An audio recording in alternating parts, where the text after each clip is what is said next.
আমরা কার গোলামি করব? প্রয়োজনে শহীদ হব, প্রয়োজনে কি হব? আমাদের ভাই উসমান হাদিকে টার্গেট করা হয়েছে, প্রয়োজনে আমাদেরকে টার্গেট করা হবে, প্রয়োজনে আমরাও জীবন দিব, কিন্তু বাংলার জমিনকে হিন্দুত্ববাদীদের গোলামের পরিণত করতে দিব না। হাসিনার মতো আরেকটা গোলামের সরকার চান? হ্যাঁ না, আমার দল পাল্টাবে কিন্তু নতুন করে আবার হিন্দুত্ববাদীদের গোলামি শুরু হবে। হাসিনার গোলামের একটা সরকার আবারও চান? যদি না চান, প্রিয় যুব সমাজ, আপনাদেরকে বলি, আমি আজকে শপথ করিয়েছি ঢাকার নতুন ওই যে শাহবাগের যে চত্বর, ওই চত্বরের নতুন নামকরণ আমাদের প্রিয় ভাই সাদিক কায়েম, আমাদের প্রিয় শায়েখ আল্লামা জসিমউদ্দিন রহমানী এবং আমরা সকলে মিলে আজকে ঢাকার শাহবাগের যে চত্বর, ওই চত্বরের নামকরণ করে এসেছি উসমান হাদি চত্বর। শহীদ উসমান হাদি চত্বরে সমস্ত যুবকদেরকে শপথ করিয়ে এসেছি, হে যুব সমাজ, আল্লাহর কাছে ওয়াদা করে শপথ করো, যদি আমাদেরকেও শহীদ উসমান হাদির মতো জীবন দিতে হয়, তবু আমরা বাংলার জমিনে উসমান হাদির বিচার করিয়েই ছাড়ব।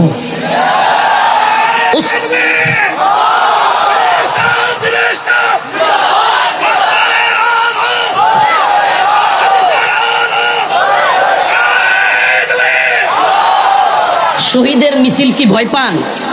শহীদের মিছিল কি ভয় পান?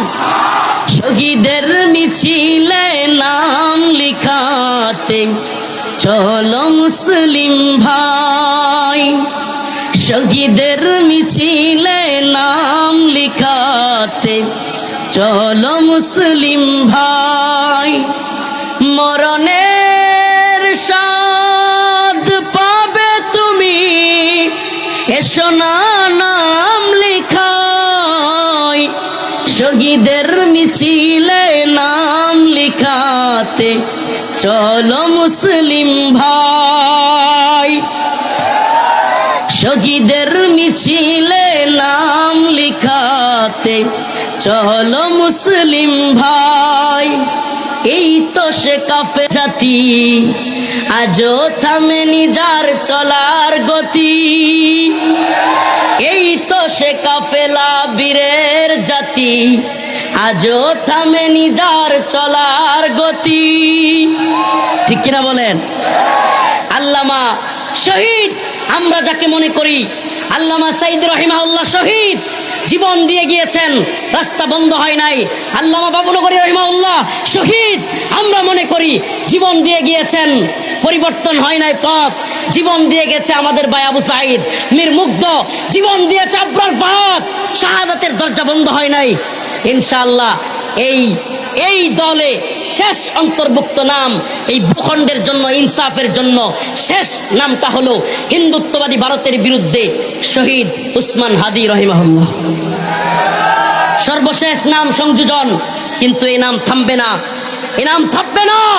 আফগানরা যেমন শাহাদাতের নজরানা পেশ করতে করতে বিজয়ী হয়েছে, সিরিয়া যেমন শাহাদাতের নজরানা পেশ করতে করতে বিজয়ী হয়েছে, ফিলিস্তিন যেমন শহীদের কাফেলায় একের পর এক শরীক হচ্ছে, কিন্তু তাদের মারা, আরে ফিলিস্তিনের আল আকসার আশপাশের মারা তাদের সন্তানদেরকে এগিয়ে দিচ্ছে, আবারও বলছে আমরা আরো সন্তান জন্ম দিব, আরো সন্তান আকসার জন্য শহীদ হবে। আমরাও বলি হিন্দুত্ববাদীদের গোলামি নয়, ভারতের গোলামি নয়, ইনশাআল্লাহ দ্বীনের জন্য, এই ভূখণ্ডের জন্য আমরাও শহীদের কাতারে নাম লিখাবো।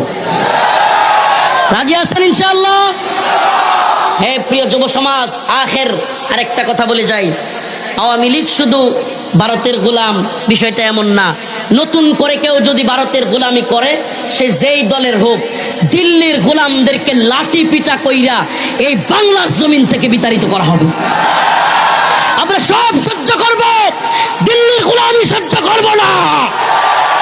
এই বাংলার ক্ষমতায় যারাই আসবেন, সাবধান হয়ে যাবেন, হুঁশিয়ার হয়ে যাবেন, দিল্লির গোলামি করলে পিঠের চামড়া থাকবে না।